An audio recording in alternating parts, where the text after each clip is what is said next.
అప్పట్లో కూటమి పార్టీలు చెప్పే సూపర్ సిక్స్ అనేది సాధ్యపడదని జగన్మోహన్ రెడ్డి గారు అంటే మద్యంలో వేల కోట్లు సంపాదిస్తున్నారు, మేం సంపద సృష్టి చేయలేము అన్న పవన్ కళ్యాణ్ గారు ఇప్పుడు ఏం సమాధానం చెప్తారు? వైఎస్ఆర్ కాంగ్రెస్ పార్టీ అధికార ప్రతినిధి పసుపులేటి సురేష్. పవన్ కళ్యాణ్ గారు దయచేసి మీరు ఇప్పుడు స్పందించాల్సినటువంటి సమయం ఉంది. ఎందుకంటే మరి ఆ రోజు ఎలక్షన్ల సమయంలో బాబు గారితో ప్రతి చోట మీరు ఆయన కుడిభుజంలాగా వ్యవహరించారు. ప్రతి చోట బాబు గారు ఇచ్చినటువంటి వాగ్దానాలకు సాక్షిభూతంగా నిలిచినటువంటి వ్యక్తి ఆంధ్ర రాష్ట్ర డిప్యూటీ సీఎం పవన్ కళ్యాణ్ గారు.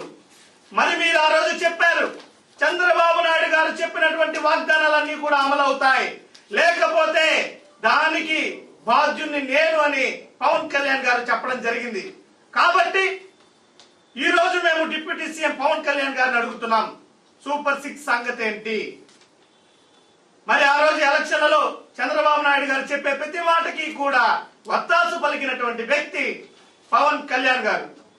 మరి ఈ రోజు పవన్ కళ్యాణ్ గారి నోటి నుంచి మాటలు ఎందుకు రావడం లేదు? ఏమైపోయారు పవన్ కళ్యాణ్ గారు? మీరు ప్రజలు ఈ రోజు మిమ్మల్ని మీకోసం, మీ సమాధానాల కోసం ఎదురు చూస్తున్నారు. దయచేసి చంద్రబాబు నాయుడు గారు ఇచ్చినటువంటి హామీలు అమలయ్యేటువంటి విధంగా మీరు కార్యాచరణ చేపట్టాలి. దయచేసి పవన్ కళ్యాణ్ గారు మీరు బాధ్యత తీసుకొని ఈ ప్రభుత్వాన్ని నిలదీసో లేదా ఈ ప్రభుత్వంతో చర్చలు జరిపో మీరు కూడా ఇందులో భాగస్వామ్యులు, బాధ్యులు.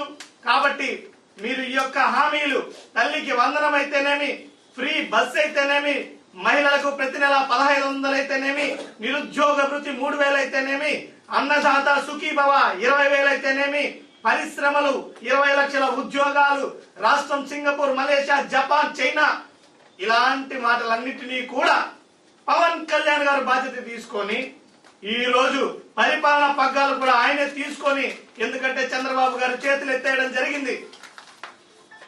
ప్రజలకి వాస్తవాలు చెప్పాలని ఆయన చేతగానితనాన్ని, అసమర్థతను చంద్రబాబు నాయుడు గారు ఒప్పుకున్నారు. కాబట్టి ఆయన తరువాతి స్థానంలో ఉన్నటువంటి పవన్ కళ్యాణ్ గారు ఈ రోజు బాధ్యత తీసుకొని ప్రజలకు ఇచ్చినటువంటి హామీలన్నీ కూడా నెరవేర్చాలని చెప్పేసి వైఎస్ఆర్ కాంగ్రెస్ పార్టీగా మేము డిమాండ్ చేస్తున్నాం.